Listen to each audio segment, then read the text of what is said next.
안녕하십니까, 마스크 포워더입니다. 어제 밤부터 비가 무지하게 많이 오더라고요.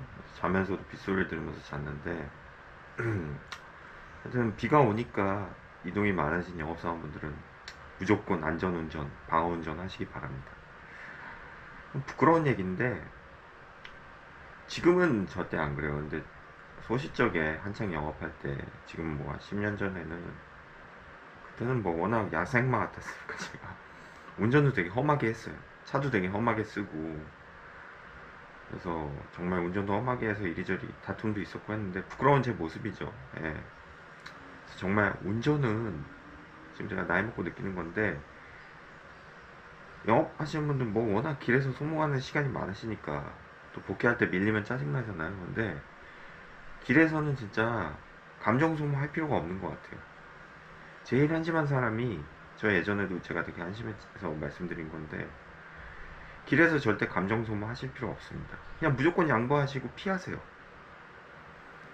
아무 득될 게 없어요. 상대방이랑 감정 싸움, 뭐 TV 같은데 블랙박스 뭐 그런 TV 보면 보복 운전도 나오지만 아무 의미 없는 짓이에요. 정말 한심하고. 무조건 길에서는 양보하고 그냥 잊어버리세요. 넘어가세요.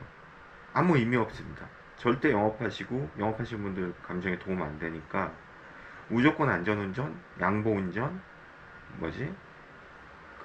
방어운전, 그거 하셔야 돼요.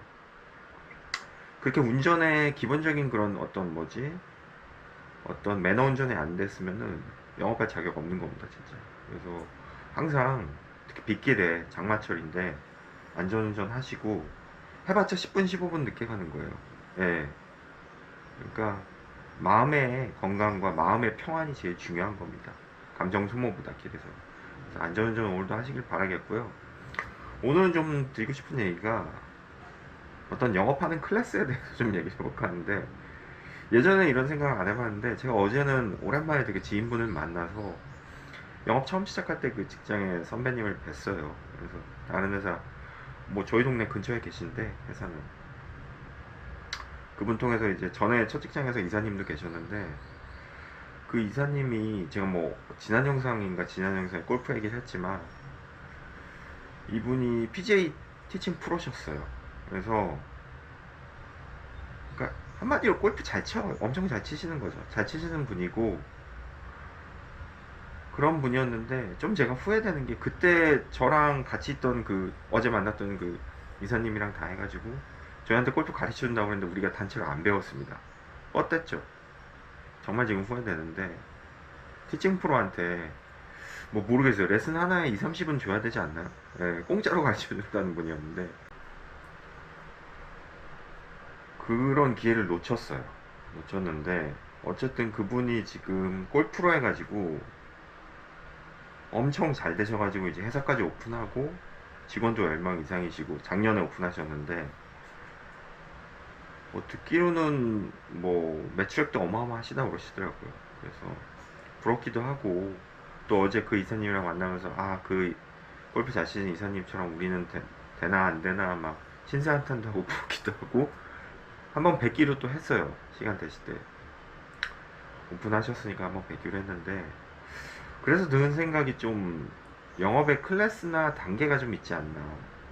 그러니까 좋게 말하면 영업하는 스타일이 다른 건데, 나쁘게 말하면 나는 그 영업을 왜 못하나, 그런 후회도 들고 어떤 구분도 된다는 거죠.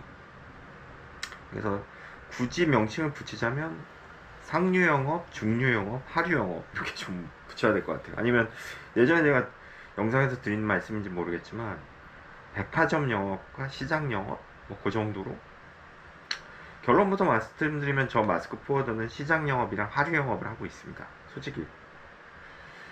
그리고 많은 영업 사람들을 봐도 뭐 굳이 상류랑 하류의 영업의 차이를 화주사나 업체의 크기로 한다면, 큰 회사나 큰 업체가 못하는 영업은 하류 영업이나 시장 영업이 되는 거죠.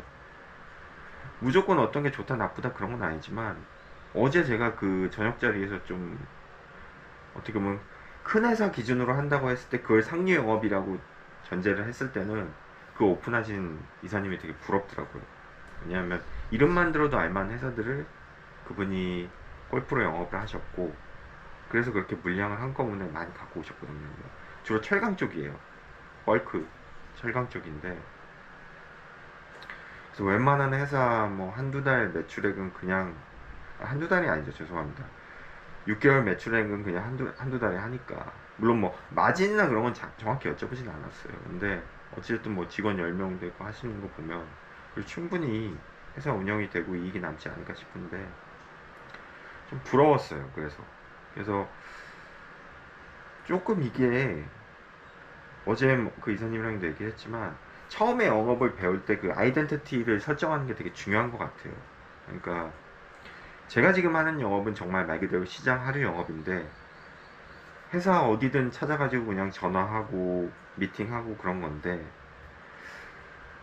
포딩 회사들 중에서도 보면은, 그러니까 어떤 이런 실화주 영업을 짜잘하게 하는 영업사원들을 뽑아서 회사를 유지하는 회사가 있고, 뭐 지금 제가 있는 데가 그런 데 같아요. 그런 데가 있고, 아니면은 회사 인프라가 되게 좋아가지고 그게 뭐 창고가 될 수도 있고, 아니면 선사와의 운임이 될 수도 있고, 선사와의 관계에 의해서 운임이 좋을 수도 있고, 아니면 뭐 3P의 어떤 인프라가 잘 돼 있다거나, 아니면 뭐 운송사랑 운송 운임이 좋다거나, 한마디로 운임 세팅이 잘 돼 있어서 그런 인프라를 잘 사용할 수 있는 뭐 주성같이 미주운임이 뭐 대한민국에서 제일 좋다고 해야 되니까 그런 데가 있을 수가 있는 거죠.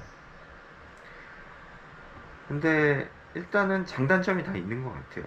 이제 그런데 주성 같은 데 가면서 그 인프라를 이용해서 실적이 어느 정도 뭐 5만 불, 6만 불 올라오지 않는 이상은 거기서 잘한다고 얘기를 못 듣는다고 그러더라고요.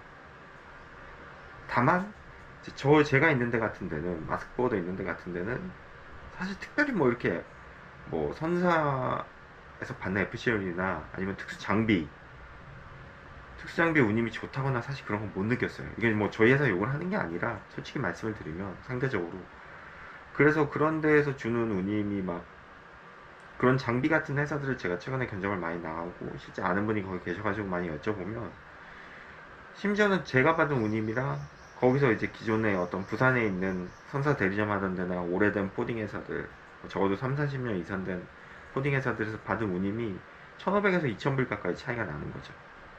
그래서 거기서 자괴감을 느끼는 거예요. 그리고 그 담당자분이랑 친하니까 그냥 못하겠다고 솔직히 말씀을 드렸어요.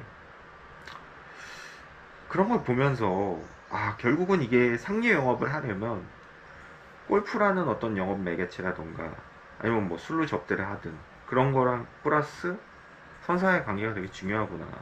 그런 걸 제가 어제 좀 뼈저리게 느꼈고요. 반성도 많이 했습니다. 반성도 많이 했고, 지금 당장 뭐 이렇게 상류 영업 자체를 뭐 제가 당장 시작할 수는 없죠. 지금까지 해오던 게 있으니까. 그러니까 지금까지 해오던 걸 또 다 날릴 수는 없거든요.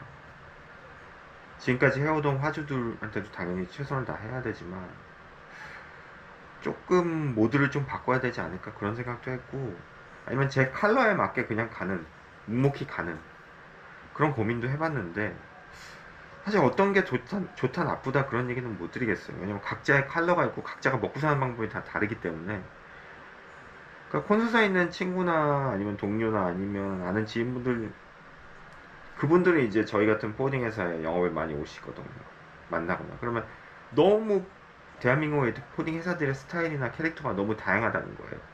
정말 어떤 회사는 화주 한두 개 큰 데 끌고 가는 데가 있고, 그런 데는 직원도 많이 필요 없죠. 오퍼레이션 보는 직원들도 한두 명 갖고 끌고 가는 데도 있고, 어떤 회사는 정말 짜잘하게 화주들이 많아서 계속, 심지어 그런 얘기도 들었어요. 직원들이 하도 많이 바뀌니까, 그것도 뭐 그 회사 문제가 있는 건데 제가 뭐 그 회사에 대해서 함부로 말할 수는 없고, 얘기만 들었어요. 그러니까 그 직원이 그만둘 걸 대비해서 또 백업 직원을 미리 뽑는다는 얘기를 들었습니다. 예. 그런 회사도 있고, 아니면 그냥 직원들 안 바뀌고 오래 가는 데도 있고, 뭐 그런데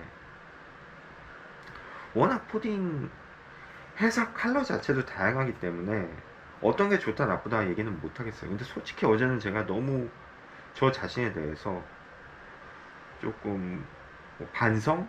후회를 좀 많이 했어요. 나는 왜 저렇게 못할까? 그러니까 제 실적이 어디 가서 이렇게 영어를 못한다 그럴 정도는 아닌 것 같아요. 그런데도 제 자신이 좀 부끄러웠고, 내가 좀 색깔을 좀 바꿔봐야 되나? 조금 나도 상위 영업을 해봐야 되나? 할 수 있을까?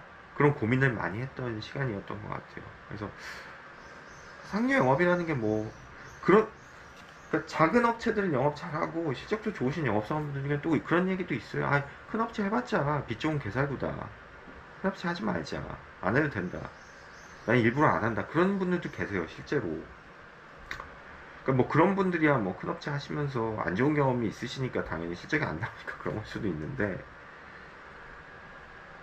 또 이제 영업을 하면서 또 하나는 그냥 좀 줏대가 있어야 돼요. 그러니까 누가 뭐라 그러던 자기 스타일대로 꾸준히 몇 년간 밀고 나갈 수가 있어야 되거든요. 그러니까 얼마 전 영상에서 제가 말씀드렸지만 방법 찾다가 시간을 소모하는 영업사원들도 되게 많아요. 방법 찾다가 그놈의.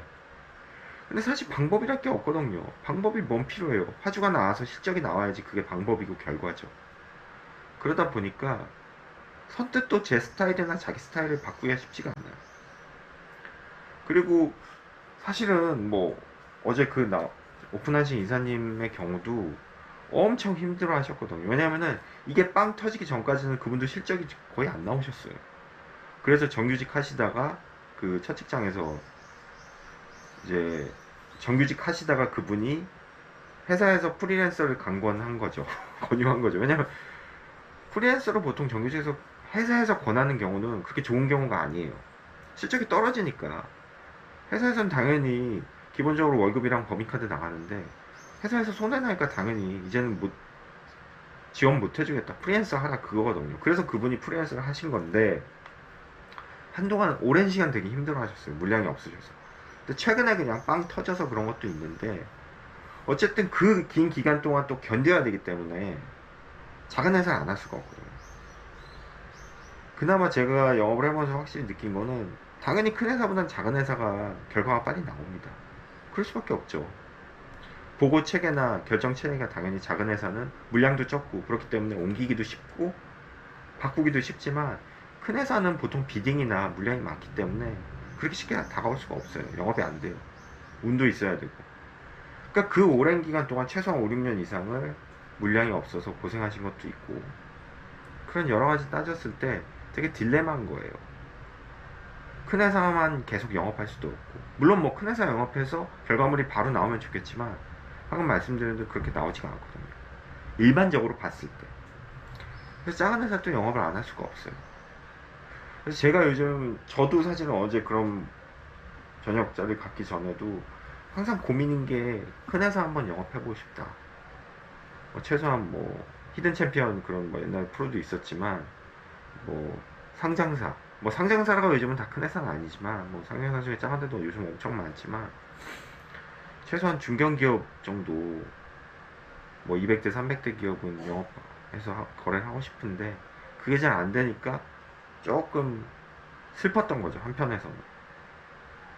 그 와중에 이제 어제같이 그런 자리를 갖고서 아시는 이사님이 그렇게 오픈하셔서 잘 되신다고 하니까 한편으로는 너무 축하드리고 진심으로 축하드리고 좋았는데 한편으로는 또 되게 부럽더라고요. 나는 저렇게 못할까. 물론 뭐 그분이 저보다 나이는 많으세요. 나이는 한 10살 가까이 더 많으신데 10년 후에 난 저 모습이 돼 있을까? 아닐까? 여러 가지 생각이 들더라고요. 그래서 그 같이 만난 이사님도 그래도 너는 네 스타일이 있고 네 색깔이 있으니까 네 색깔대로 가면 된다. 나도 그렇고 뭐 그렇게 얘기는 하시지만 조금 최선을 다하면서 한 가지 방법에 대해서 고집하면서 고집스럽게 최선을 다해서 나가는 것도 중요하지만 때로는 약간 칼로나 길을 바꿔야 될 때도 있는 것 같아요. 그래서 오늘 뭐 상류, 중류 굳이 이름을 이상하게 붙여가지고 하류 영업 이렇게 했는데, 그러니까 뭐 큰 회사랑 거래해서 뭐 막 컨테이너 한 달에 50대 100대 나가고 뭐 그게 굳이 이름을 붙이자면 상류 영업이라고 할 수 있겠죠. 근데 어찌됐든 숫자가 중요한 거고 실적이 중요한 거니까 실적만 나오면 되지만 어제는 조금 제가 나도 좀 컬러를 많이 바꿔야 되나? 조금 어떤 방향 노선을 바꿔야 되나? 그런 고민을 많이 했던 것 같아요. 그래서 지금 혹시 영업하시면서 좀 고민이 있으시거나 아니면 내가 상류인지 중류인지 하류인지 백화점 영업인지 시장 영업인지 고민이 되신다면은 제가 볼 땐 그건 되게 건전한 고민인 것 같아요. 건전한 고민이고 누구나 하고 있는 다 고민인 거죠. 실제로 제 주변의 동료들이나 다른 분들을 봐도 큰 업체를 그렇게 많이 하시는 분은 많지는 않아요. 그만큼 그게 어렵다는 거죠, 또. 근데 어찌됐든 어렵다고 해서 뭐 시도를 안 하고 노력을 안 하면 안 되는 거니까 시도를 계속 해봐야죠. 그게 영업인 거고. 참 오늘 조금 약간 쓸데없는 얘기를 많이 뭐 항상 그렇지만 그런 것 같은데, 다만 이제 자기만의 컬러를 잃으면 안 되는 것 같아요. 자기만의 컬러를 잃으면 안 되기 때문에 각자의 방식이 있는 거고 그거에 대해 또 자긍심을 가져야 되는 것 같습니다. 오늘 너무 좀 영상이 미비한 것 같은데 그래도 한번 올려봐야죠. 네. 마스크 보여드렸습니다.